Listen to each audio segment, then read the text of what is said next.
Eu quero estudar a palavra de Deus com vocês no Evangelho de Mateus, capítulo 13.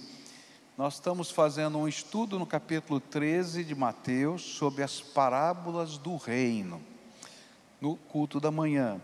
E nós estamos lá no Velho Testamento, em 2 Reis, no culto da noite.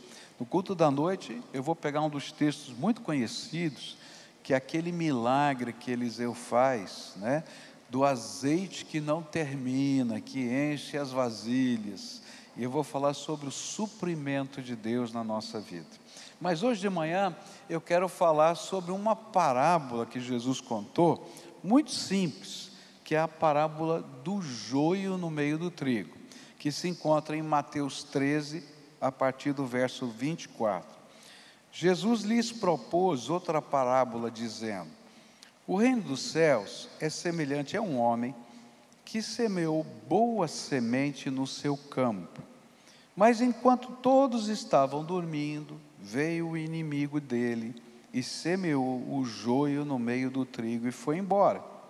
E quando as plantas cresceram e produziram fruto, apareceu também o joio.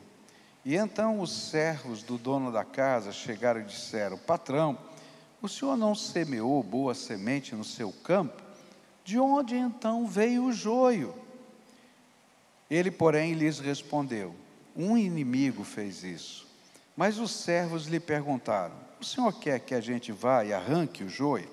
E o dono da casa respondeu: não, porque ao separar o joio, vocês poderão arrancar também com ele o trigo.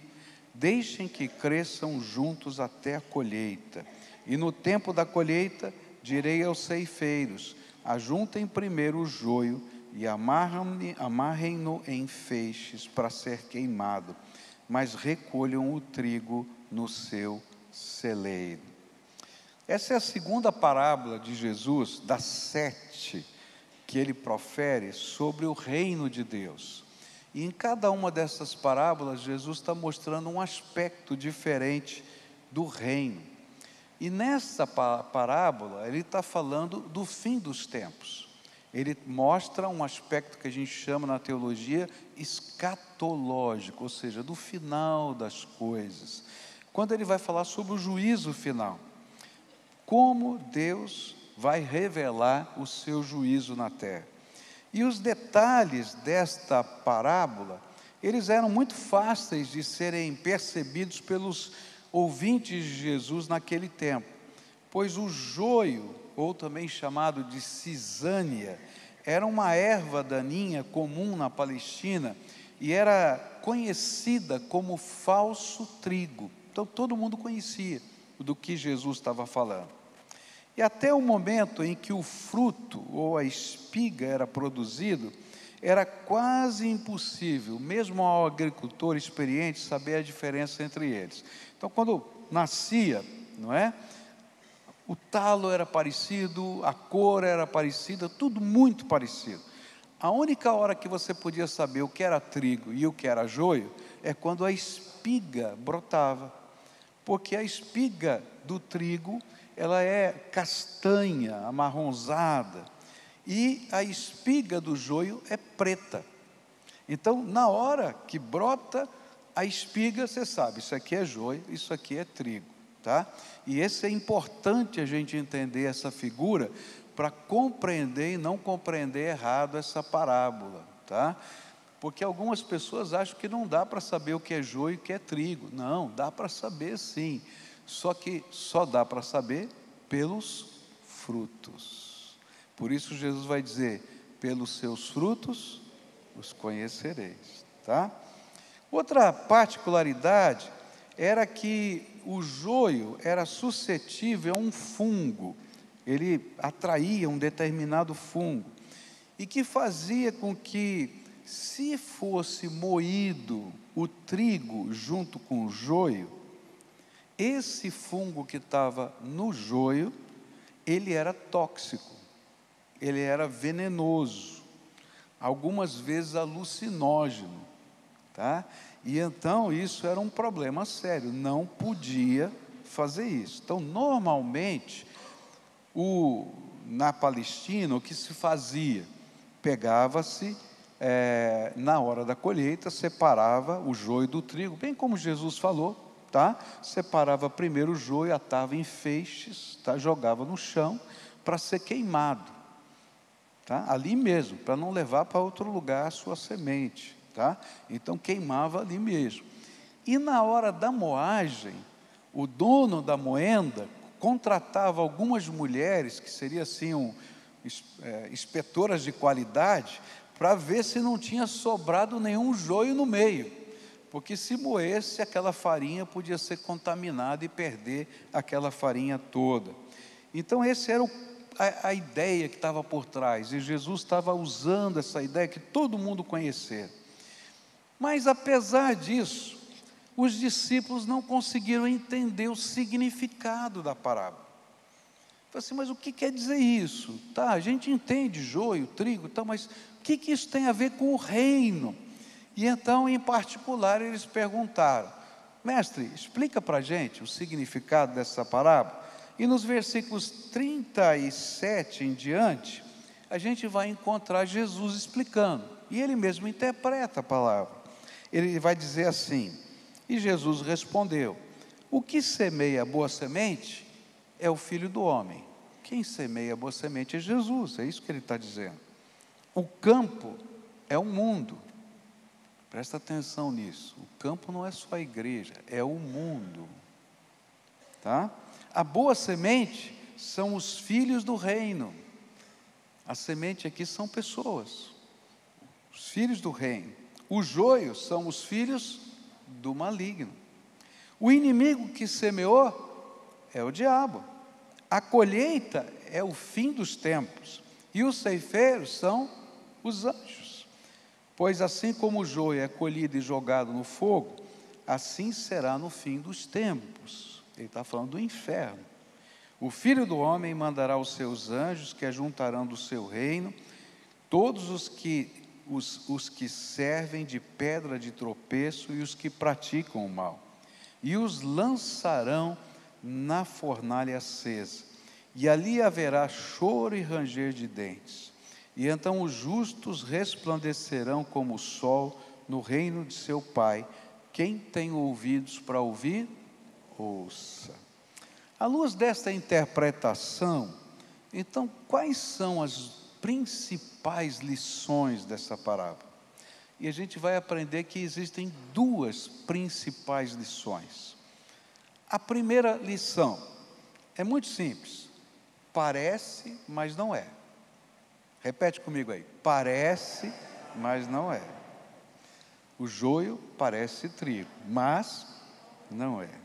E é isso que Jesus estava falando, que ele é semeadura do diabo. Então a primeira grande lição é essa. Parece trigo, mas é um falso trigo. É joio no meio do trigo. É que o inimigo, Satanás, conforme Jesus interpretou, tenta sabotar a obra do Senhor nesta terra, semeando um falso trigo no meio do campo do Senhor. Essa aqui é uma coisa importante para a gente entender. É uma sabotagem. Estava lendo alguns comentários, só para você entender, encontraram um texto antigo de um cidadão que briga com o seu vizinho, isso é um texto na arqueologia, tá? Que briga com o seu vizinho, e ele pega semente de junco, tá?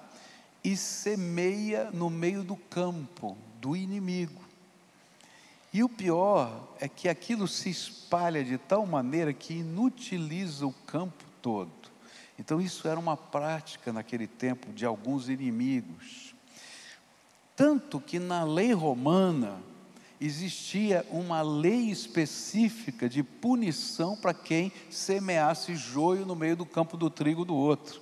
Porque tinha essa questão, estou com raiva de você, vou lá de noite. Aquilo que Jesus falou acontecia, tinha bandidos que faziam isso. Na prática, o que o inimigo, que é Satanás, faz? Ele semeia no campo, que é o mundo, um falso evangelho. e um tipo falso de cristianismo, que é sabotador da obra do Senhor. E é disso que Jesus está falando. Existe um falso evangelho. Existe um evangelho sabotado. E é interessante porque isso é explicado na Bíblia em vários outros textos. Jesus vai dizer sobre isso, não só na forma de parábolas, mas na forma de sermões. Mateus 24, por exemplo, versículos 11 a 14, diz assim: muitos falsos profetas se levantarão e enganarão a muitos. E por se multiplicar a maldade, o amor se esfriará de quase todos. Aquele, porém, que ficar firme até o fim, esse será salvo. E será pregado este evangelho do reino por todo o mundo para testemunha a todas as nações, e então virá o fim. Do que Jesus está falando? Da parábola do joio. Vão se levantar falsos profetas, pessoas que vão ensinar doutrinas, que vão tentar destruir o poder transformador do Evangelho. E quando a gente lê as cartas, não é, dos apóstolos, Paulo, Pedro, Judas, a gente vai ver que um dos problemas já no primeiro século é que o joio estava sendo semeado no meio do trigo, e um falso evangelho estava surgindo.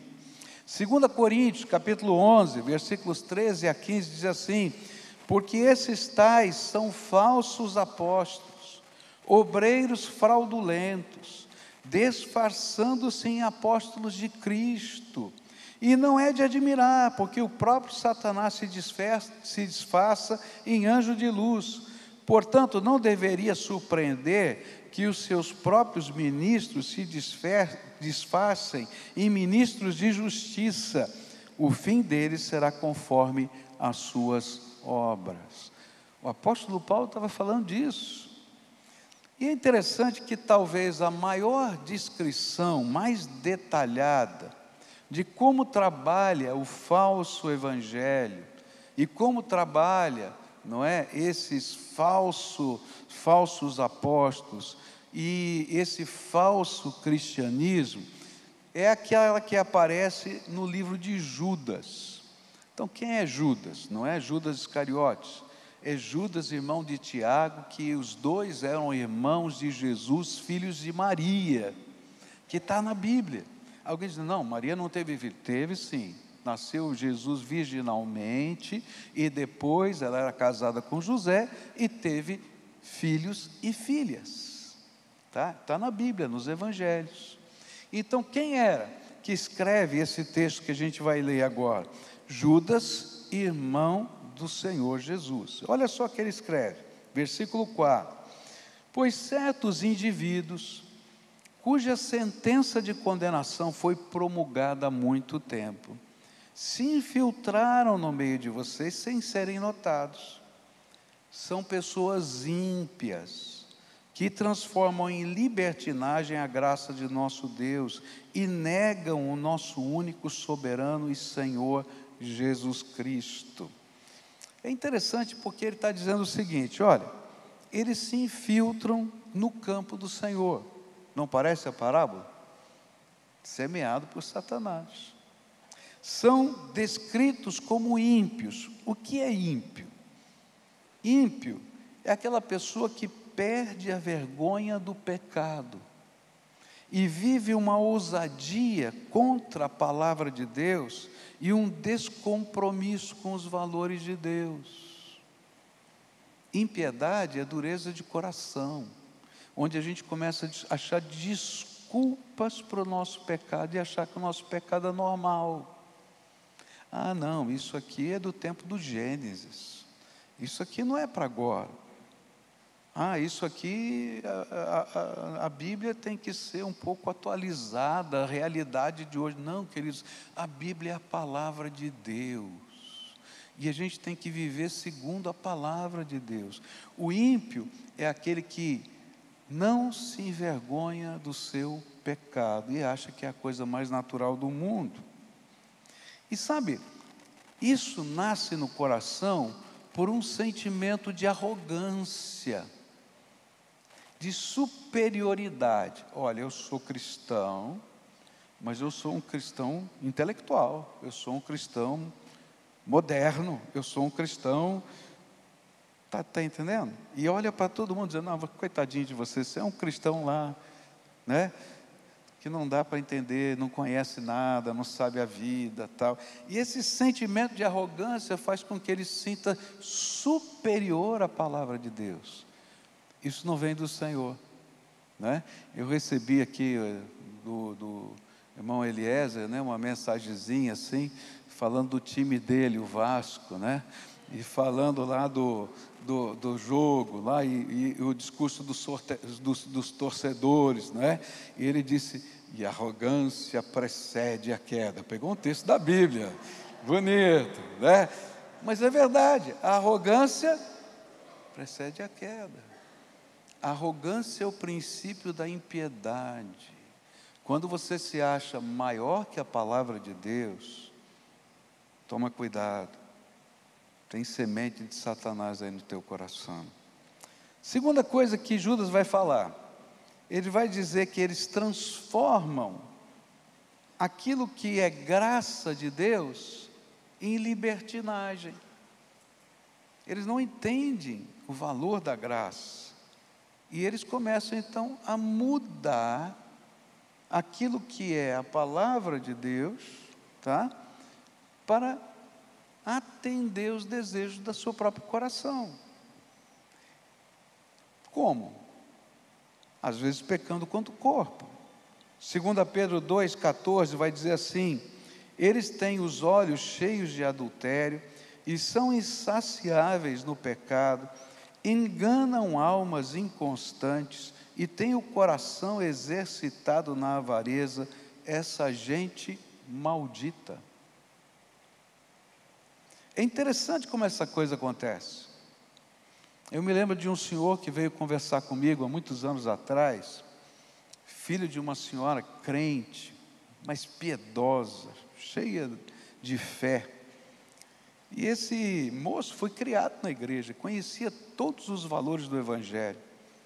Numa determinada época da sua vida foi até batizado. Só que a sua vida era uma tragédia. Um homem muito rico, ele era dono de um dos apartamentos na cidade de Curitiba maiores que existem. Só o apartamento dele tinha 1.200 metros quadrados. Você já viu um apartamento de 1.200 metros quadrados? O cara era riquíssimo, solteiro. Mas quando ele começou a conversar comigo e Deus começou a trabalhar o coração dele, apesar de toda essa história, a vida dele era um caos. A vida dele era um caos. Aquele lugar era lugar de orgias, literalmente orgias. Você pode imaginar de tudo que aconteceu lá dentro. Mas aquela velhinha orava por ele. E Deus trata o coração duro, quando a gente acha que sabe mais, pode mais. Sabe como é que ele apaziguava o coração dele? Eles de vez em quando faziam uma oferta vultosa para a obra de Deus, e achava que podia ser comprar o céu. Gente, a gente não compra, a gente não transforma a graça em libertinagem, a gente tem que servir a Deus de inteiro coração. A história desse homem é triste. Ele vai acabar na cadeia por negócios fraudulentos. E é lá que ele se converte de verdade. E para a tristeza de todo mundo, inclusive dele, ele vai descobrir que ele estava endemoniado, que precisou ser liberto dos demônios que o atormentavam. Não dá para transformar a graça em libertinagem. Toma cuidado, porque a sementeira de Satanás tem consequência. Pedro está falando, esse evangelho distorcido pela cultura daquele tempo, não via erro, pecado, ou distanciamento de Deus por viverem uma vida sexual antes do casamento e até fora do casamento, ou ainda abolindo o casamento para simplesmente viverem juntos. Afinal de contas, isso não é importante diante da graça, diziam eles, mas se esquecem do ensino da própria graça, que se encontra lá em Romanos 6, versículos 1 e 2. Que diremos então? Continuaremos no pecado para que a graça aumente ainda mais? De modo nenhum. Como viveremos ainda no pecado, nós que já morremos para ele? Toma cuidado, porque esse argumento lá do primeiro século existe hoje. Sabe por que uma igreja batista não aceita como membros pessoas em união estável? Eu vou dizer por quê. A união estável nasceu como uma medida do Estado boa, tá? Porque homens conviviam com mulheres, tinham filhos e nunca assumiam sua responsabilidade. E então o Estado, para proteger essas crianças, disse: se você é casado ou não, tanto faz, você é responsável, tanto pelos filhos como pela pessoa que você abandonou. Mas isso não é casamento. Isso é um constrangimento legal para dizer: você é responsável para pagar a conta. Mas você tem que ter a coragem de dizer: eu amo essa pessoa e vou me comprometer com essa pessoa até o fim. Está entendendo a diferença? Quando a gente começa a fazer pequenas concessões, família vira banalidade, casamento vira banalidade, e a gente não percebe os valores de Deus. E é assim que a semente do maligno vem para o campo que é de Deus, quando começa a colocar coisas que não tem nada a ver com o Senhor. Romanos capítulo 8, versículos 13 e 14 diz assim: porque se vocês viverem segundo a carne, caminharão para a morte, mas se pelo Espírito mortificarem os feitos do corpo, certamente viverão, pois todos os que são guiados pelo Espírito de Deus são filhos de Deus. Como é atual a mensagem de Judas e de Jesus? A cultura deste mundo tem invadido a igreja como uma sementeira do diabo, e os valores mais simples da fé têm se tornado em impiedade. Adultério passa a ser alguma coisa sem grandes problemas. No sul do país, é interessante a cultura, né? Cada lugar tem uma cultura diferente. Então, quando eu estou aqui agora, há poucos meses, eu fico percebendo a cultura do estado do Rio de Janeiro. Quando eu saí de São Paulo e fui para o sul do país, eu comecei a estranhar a cultura do sul do país, porque o bicho estranho é a gente, né? A gente que está chegando e não conhece a cultura. Quando eu cheguei lá no sul do país, às vezes eu tinha uma reunião com os líderes da igreja para tratar de disciplina da igreja, e se eu falasse de adultério, todo mundo era complacente. Não, olha, pastor, não sei o quê.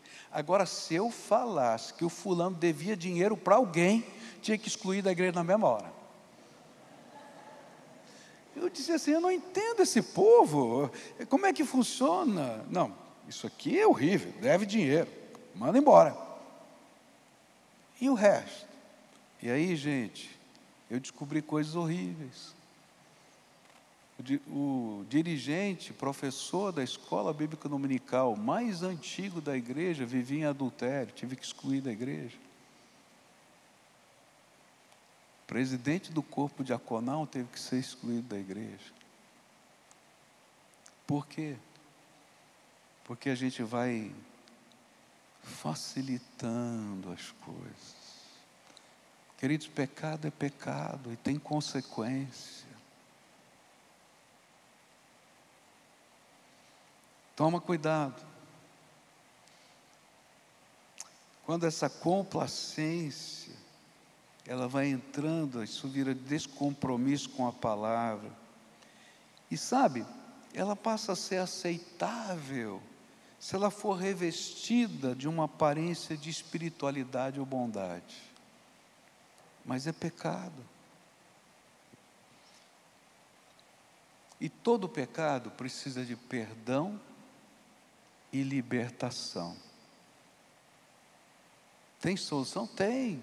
É o perdão de Deus, mas que transforma.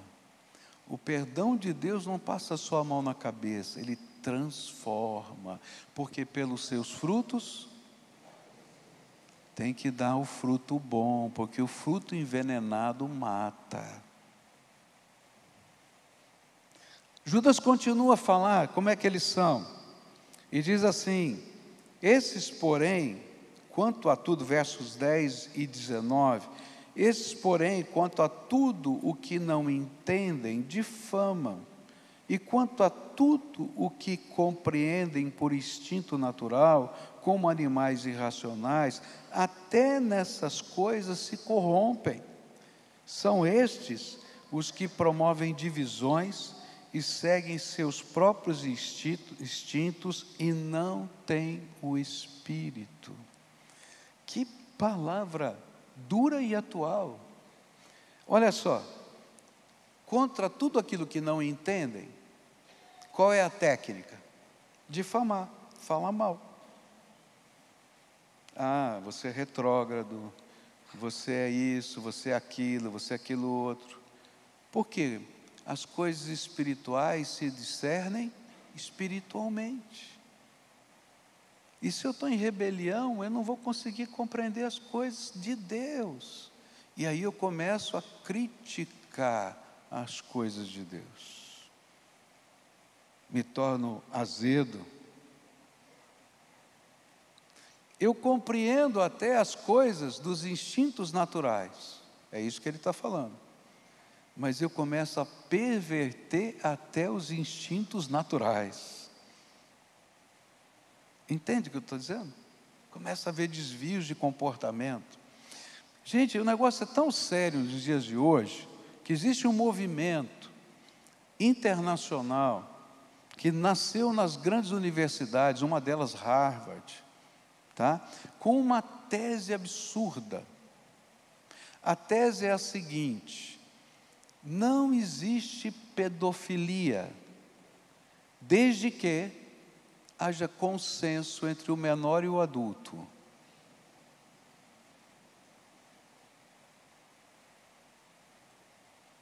Gente, que consenso pode haver numa criança de 10 anos com um adulto?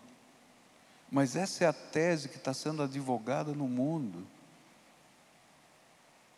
Que o que importa é o amor. Não importa o tipo de amor que destrói, que arrebenta. Vai falar com alguém abusado para ver como é que é. Mas essa é a ideia. Não, isso é preconceito. Isso, querido, isso é pecado. É pecado.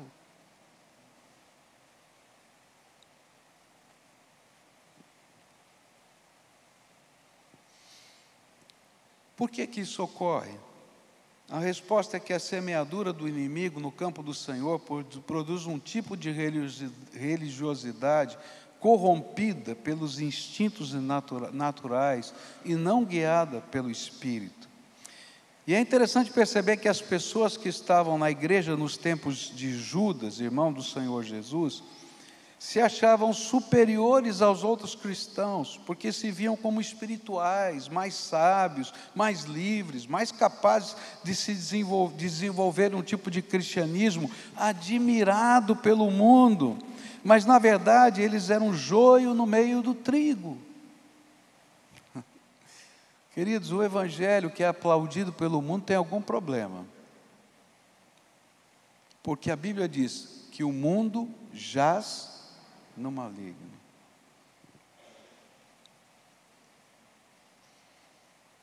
Isso era um veneno que estava destruindo a igreja e provocando divisões na igreja. Os chamados espirituais, que eram os que seguiam essa linha de pensamento distorcida, e os chamados super tradicionais. Judas continua a descrever essa ideia, e ele diz no versículo 16 e 18, nos versículos 16 e 18, estes tais são murmuradores, pessoas descontentes, que andam segundo as suas paixões. Eles diziam a vocês: nos últimos tempos haverá zombadores, andando segundo suas ímpias paixões. Aqui, quando ele fala eles diziam, está dizendo no versículo anterior, verso 17, que os apóstolos diziam, ensinavam que haveriam pessoas assim. E ele está dizendo, qual é a arma desse falso evangelho? É fazer barulho, é ficar reclamando, ficar murmurando. Queridos, eu vendo às vezes, eu não gosto de andar não, de ficar vendo mídia social. Não tenho paciência não. Tem um monte de bando de gente falando um monte de abobrinha que não sabe de nada. Bem nesse estilo aqui. E alguns são até pastores. Aí você vai olhar, a igreja dele está morrendo. Meia dúzia de gato pingado. Um deles escreveu no jornal que a igreja dele estava morrendo, tinha que pegar dinheiro emprestado para sustentar, por causa que as pessoas abandonaram a visão dele. Mas a visão dele está totalmente fora da palavra, todo mundo foi embora. E agora todo crente do mundo está em pecado porque não apoia a visão dele. Gente, que é isso? O que está dizendo a Bíblia é que essas pessoas agem assim porque eles são dominados pela sua paixão. E aí se tornam zombadores de quem vive e busca a vontade de Deus e murmuradores da sua própria vida e da vida dos outros. Por quê? Porque as paixões são insaciáveis. Toda paixão é insaciável, porque ela gera vazio, e cada vez o vazio se torna maior. Eles vivem o que um filósofo já disse, a insustentável leveza do ser. Fica tão leve, fica tão sem substância, que se torna insustentável. Então preciso de mais, preciso de mais, preciso de mais. Mas eles detestam aqueles que pela fé têm consistência. Consideram-nos fanáticos, radicais, e veem a vida deles como uma crítica à sua própria vida. E por isso o verdadeiro cristianismo é visto por eles como uma ameaça que precisa ser combatida e às vezes perseguida até a morte. Eu fico impressionado porque tanto se fala a respeito de respeito. Eu quero respeito, tá? Mas quanto desrespeito existe para quem pensa de modo diferente deles? Você já reparou? Judas continua no versículo 8, dizendo assim, do mesmo modo também esses, quais sonhadores, contaminam a carne e rejeitam a autoridade, e insultam os gloriosos seres celestiais. E outra característica é que eles são motivados pelos seus próprios sonhos.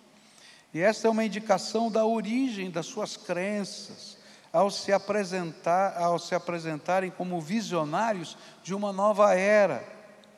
Mas, na verdade, eles estão só propagando os seus sonhos e as suas ideias. Deuteronômio 13, versículos 1 a 4, diz assim, se aparecer no meio de vocês um profeta ou sonhador, e anunciar um sinal ou prodígio, e se acontecer esse sinal ou prodígio de que ele falou, e ele disser, vamos seguir e adorar outros deuses, deuses esses que vocês não conheceram, não deem ouvido às palavras desse profeta ou sonhador, porque o Senhor seu Deus está pondo vocês à prova, para saber se vocês amam o Senhor seu Deus de todo o coração e de toda a alma. Sigam o Senhor seu Deus e temam somente a Ele, guardem os seus mandamentos e deem ouvidos à sua voz, e sirvam-no e sejam fiéis. O que Moisés estava dizendo é o seguinte, olha, se vier um profeta fazendo milagre, mas ele falar contra a palavra de Deus, não acredite, você está sendo colocado à prova. Continua firme no Senhor.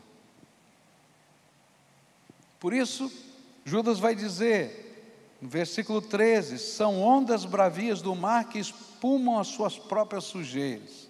E aqui ele está fazendo uma metáfora, né? E essa metáfora é: preste atenção neles, que logo você poderá ver a sujeira da sua vida sendo exibida. Porque a água suja, quando começa a bater, ela espuma. Eu me lembro de uma catástrofe ambiental que houve no Rio Tietê, em São Paulo, não é? Onde, de repente, nuvens de espuma, nuvens mesmo, encheu o rio e começou a ser carregado pelo vento. A sujeira espuma. Ele está dizendo: ó, vai aparecer, fica prestando atenção. Porque pelos seus frutos os conhecereis. E ele continua: são rochas submersas nas festas de fraternidade que vocês fazem, banqueteando-se com vocês sem qualquer receio. E Pedro vai dizer: como manchas e defeitos encontram satisfação nas suas próprias mentiras, enquanto se banqueteiam com vocês. E aqui ele está dizendo: ó, assim como uma rocha escondida na água pode ser uma pedra de tropeço que vai fazer um barco afundar, toma cuidado, porque eles são pedras no meio da água, onde você pode tropeçar. E lá no versículo 4 ele vai dizer: olha, eles na verdade estão negando que Jesus é o Senhor. É isso que está acontecendo. E talvez por isso Judas comece a sua carta no versículo 1, dizendo assim: Judas, servo de Jesus Cristo, irmão de Tiago, aos que foram chamados, são amados em Deus e Pai e guardados em Jesus Cristo. E aqui ele vai dizer uma palavra muito forte, diz assim: eu sou Judas, irmão de Tiago, que era o pastor da igreja de Jerusalém, nós dois somos irmãos de Jesus, porém eu não me autonomeio irmão de Jesus Cristo, eu me nomeio escravo dele. A palavra servo aqui quer dizer escravo. Se esse homem podia dizer que é servo do Senhor, dizer que Jesus era o Senhor da sua vida, por que a gente não pode fazer a mesma coisa? No final disso tudo, Jesus mesmo vai ensinar algo tremendo. Ele vai dizer para a gente, Mateus 7, versículos 15 a 20, cuidado com os falsos profetas que se apresentam a vocês disfarçados de ovelhas, mas por dentro são lobos vorazes. Pelos seus frutos vocês os conhecerão. Por acaso se colhem uvas de espinheiros ou figos de ervas daninhas? Assim toda árvore boa produz frutos bons, porém a árvore má produz frutos maus. A árvore boa não pode produzir frutos maus, e a árvore má não pode produzir frutos bons. Toda árvore que não produz bom fruto é cortada e jogada no fogo. Assim, pois, pelos seus frutos vocês os conhecerão. A parábola do joio e do trigo tem um ensino. Presta atenção no fruto, se esse fruto está condizente com a palavra. Porque o inimigo semeia um falso evangelho e uma falsa maneira de ser crente.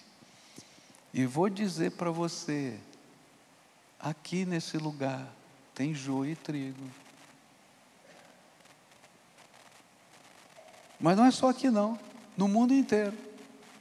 Jesus falou isso. Agora, dá para conhecer? Dá. Olha para o fruto.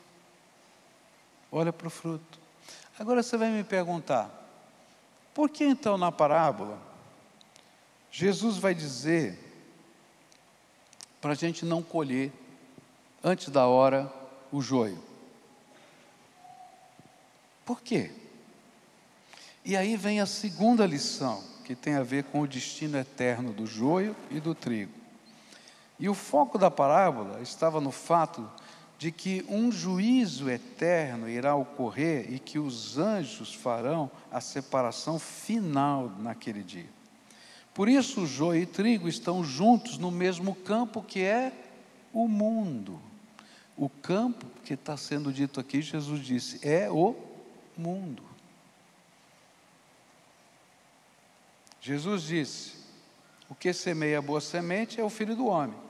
O campo é o mundo, a boa semente são os filhos do reino, e os joios são os filhos do maligno. Por que ele está dizendo que ele está deixando isso?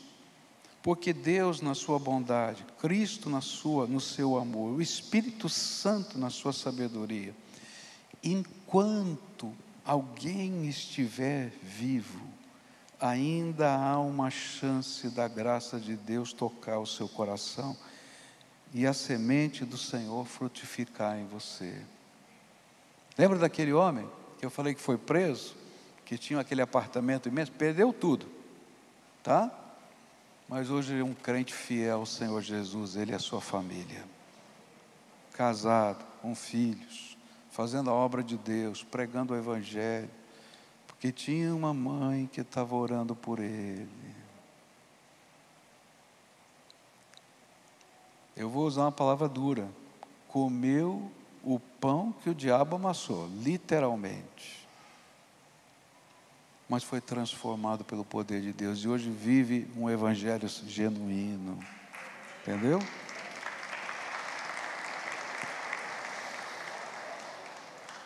Por isso, que o próprio Judas, que escreveu aquela carta tão dura, ele termina a carta com as seguintes palavras: e tenham compaixão de alguns que estão em dúvida, salvem outros, arrebatando-os do fogo, quanto a outros, sejam também compassivos, mas com temor, detestando até a roupa contaminada pela carne.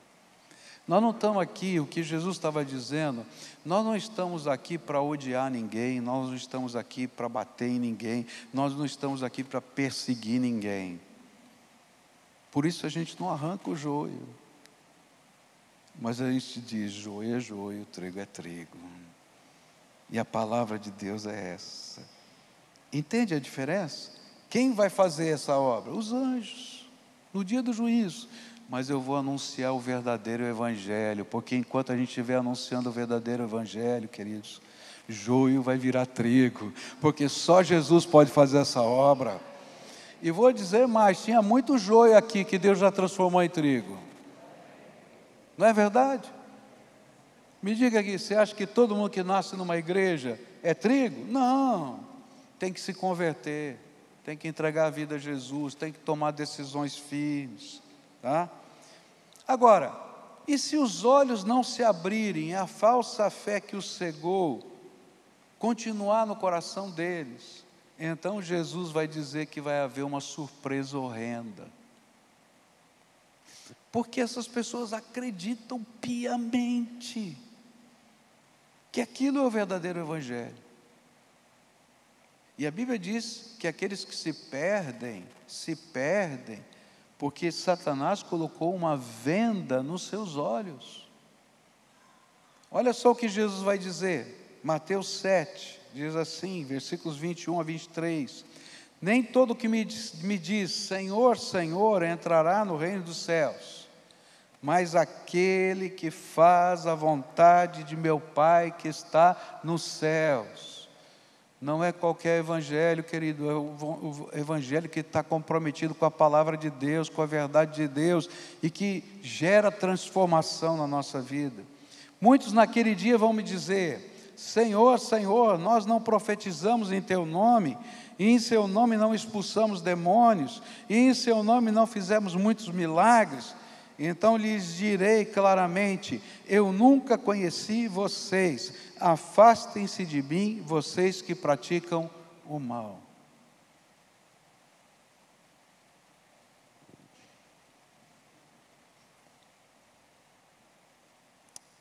Jesus ensinou que os anjos vão fazer essa separação, como descrito nessa parábola. Lá em Mateus 25, versículos 31 a 34, diz assim, quando o Filho do Homem vier na sua majestade, e todos os anjos com ele, e então se assentará no trono da sua glória. E todas as nações serão reunidas em sua presença, e ele separará uns dos outros, como o pastor separa as ovelhas dos cabritos, e porá as ovelhas à sua direita e os cabritos à sua esquerda. E então o rei dirá aos que estiverem à sua direita: venham benditos de meu Pai, venham herdar o reino que está preparado para vocês desde a fundação do mundo. E então o rei dirá também aos que estiverem à sua esquerda: afastem-se de mim, malditos, para o fogo eterno, preparado para o diabo e seus anjos. O grande objetivo é ajudar hoje você a entender que o Evangelho é mais do que uma prática religiosa. É um compromisso inalienável com Jesus e com a sua palavra. Está entendendo? Inalienável. É a palavra que nos dirige. O Evangelho é vida no Espírito. O Espírito Santo testifica ao nosso espírito que somos filhos de Deus. É o Espírito Santo que nos convence do pecado, da justiça e do juízo. É o Espírito Santo que nos liberta, que nos dá poder para abandonar o pecado. Por isso, o apóstolo Paulo vai dizer que o Evangelho é o poder de Deus para a salvação de todo aquele que crê. E a graça, verdadeira graça, produz fruto visível, perceptível. E o apelo do Evangelho é: quem vai ser o seu Senhor?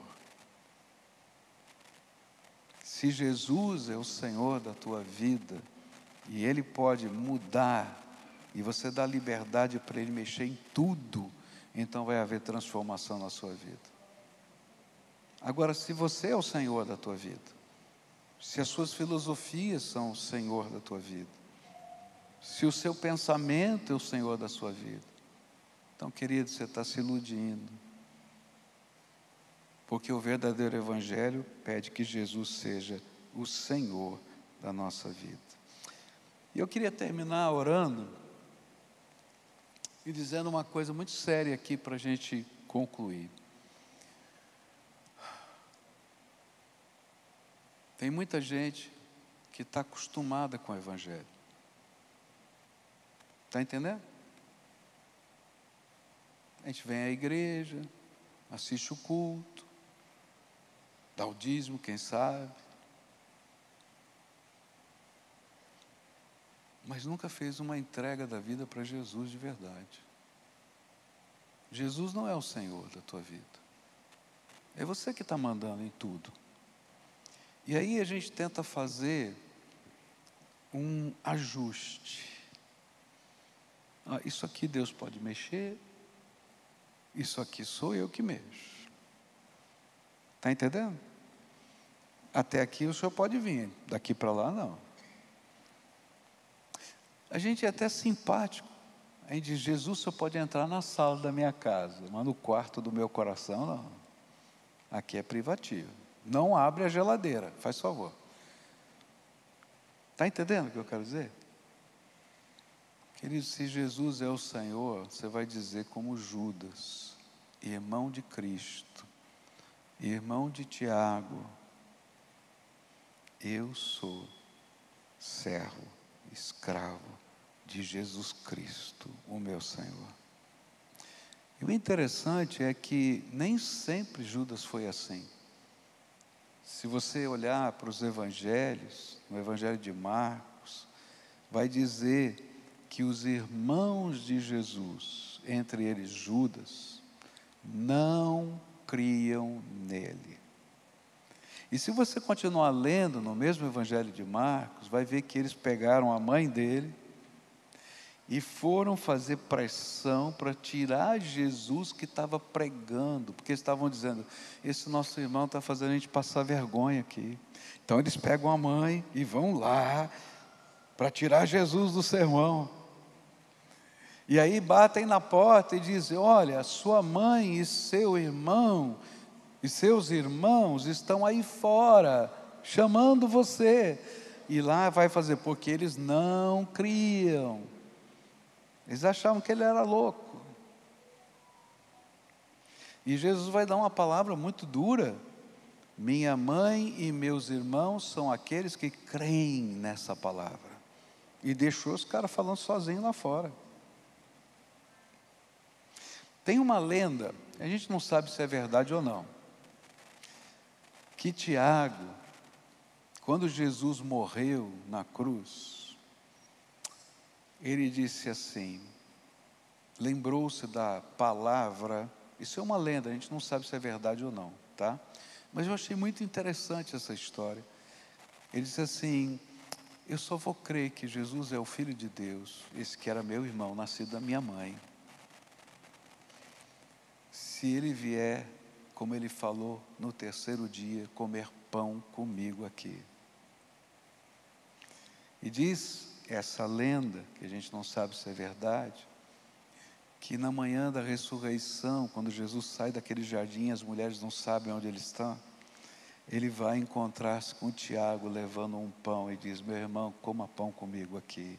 E é ali Tiago se converte, e Judas se converte, porque viram o Filho de Deus ressuscitado. Querido, enquanto você não encontrar-se com Jesus ressuscitado, você está perdido. E toma cuidado com as ideias que estão na tua cabeça, porque o verdadeiro evangelho está aqui nas Escrituras Sagradas. Queria orar com você. Minha pergunta é a seguinte: você tem certeza da tua salvação? Eu não estou falando da sua tradição. Se hoje for o dia do seu encontro com o Todo-Poderoso, para onde você vai? Você tem certeza da vida eterna? Talvez você esteja nessa hora racionalizando. Alguém pode ter certeza? Isso não é arrogância? Não, nós podemos ter certeza. Sabe por quê? Primeiro, porque a palavra nos garante que se nós fizermos de Jesus o Senhor e Salvador na nossa vida, temos a vida eterna. Segundo, porque o Espírito de Deus testifica ao nosso espírito, se nós somos nascidos de novo, que nós estamos selados por esse Espírito. Se você não tem essa convicção, querido, você precisa de Jesus. E talvez você tenha que abrir mão do tipo de evangelho que você está vivendo. Porque um evangelho que não é radical em servir Jesus de todo o coração, não é evangelho. E talvez tenha alguém orando por você há muito tempo. Lembra daquela velhinha, da mamãe? Ah, como aquele homem agradecia as orações da sua mãe. Ela já faleceu, mas ela viu o filho dela salvo no Senhor Jesus. Teve que vê-lo na cadeia, mas ela se alegrou em vê-lo salvo pelo Senhor Jesus. Talvez esteja na hora de você tomar essa decisão. Eu queria que você curvasse a sua fronte agora para a gente orar. Vamos orar? E eu queria perguntar aqui, há alguém hoje que quer ter certeza da salvação, que entende que precisa dessa convicção e quer pedir ao Espírito Santo que testifique ao seu espírito, que invada o seu coração e dê essa convicção? Levanta bem alto a sua mão que eu quero orar por você hoje. Louvado seja Deus, querido, quero orar por você. Quem mais? Levanta bem alto a mão, quem aí está aí? Que Deus te abençoe, filho, quero orar por você, tá? Para Deus te abençoar. Tem mais alguém, querido? Sim.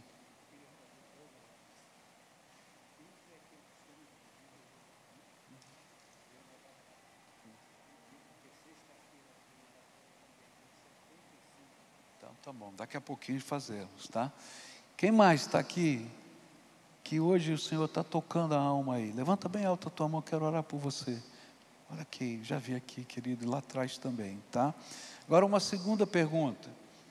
Tem alguém? Fala, querido. Quer? Você quer colocar tua Bíblia no nome de Jesus hoje? Que benção, que maravilha, filha.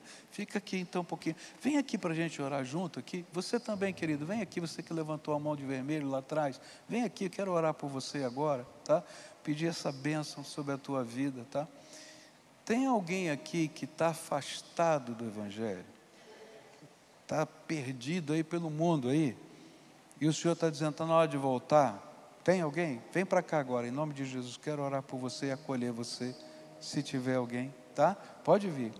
Vamos orar junto aqui? Queria que alguém viesse abraçar aqui esses dois irmãos queridos aqui, tá? Dá uma olhadinha para trás aqui, só um pouquinho. Vamos dar uma salva de palmas para ele e dizer, ó, você é bem-vindo na família de Deus, tá? E a gente vai orar aqui, tá? Tá bom? Agora todo mundo de pé, vamos orar por eles aqui.